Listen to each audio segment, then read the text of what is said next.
2026 সালের এইচএসসি পরীক্ষায় কুমিল্লা শিক্ষা বোর্ডের অধীনে 8টি কলেজে নেই কোনো পরীক্ষার্থী। সেসব কলেজে শিক্ষার মান নিয়ে শিক্ষার্থী ও অভিভাবকদের আস্থাহীনতাই মূল কারণ বলে মনে করেন স্থানীয়রা।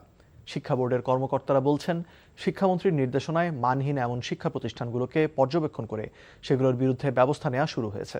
কুমিল্লা প্রতিনিধি মাহফুজ নান্টুর পাঠানো রিপোর্টে বিস্তারিত।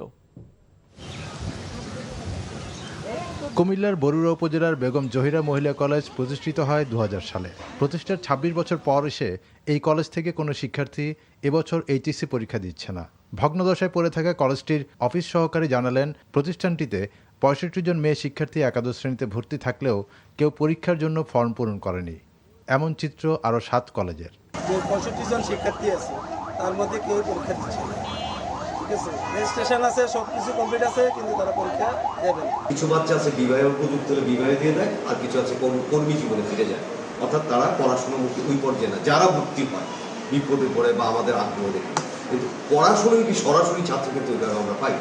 শিক্ষা বোর্ডের নজরদারি না থাকা এবং রাজনৈতিক প্রতিহিংসার কারণে মান হারায় এসব কলেজ। এছাড়া শিক্ষক ও অর্থনৈতিক সংকট এবং কম দূরত্বে একাধিক প্রতিষ্ঠান গড়ে তোলাও এমন দুর্গতির অন্যতম কারণ।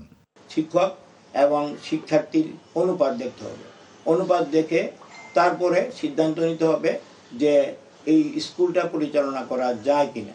শিক্ষা প্রতিষ্ঠান যে হারে বেড়েছে, পাশাপাশি সে হারে এটির মান নিয়ন্ত্রণের ব্যবস্থা করা হয়। এবছর যে 8টি প্রতিষ্ঠানে এইচএসসি পরীক্ষার্থী নেই, সেসব কলেজের বিরুদ্ধেও ব্যবস্থা নিতে উদ্যোগ নেওয়ার কথা বলছে কুমিল্লা শিক্ষা বোর্ড কর্তৃপক্ষ। আমরা আমাদের প্রক্রিয়ার মধ্যে আছে, আমরা তাদের চিঠি দিব, জবাবদিহিতা দেব যে কেন ছাত্র থাকলো না বা এগুলো বোর্ডকে আপনারা পূর্বে কেন অবহিত করলেন না।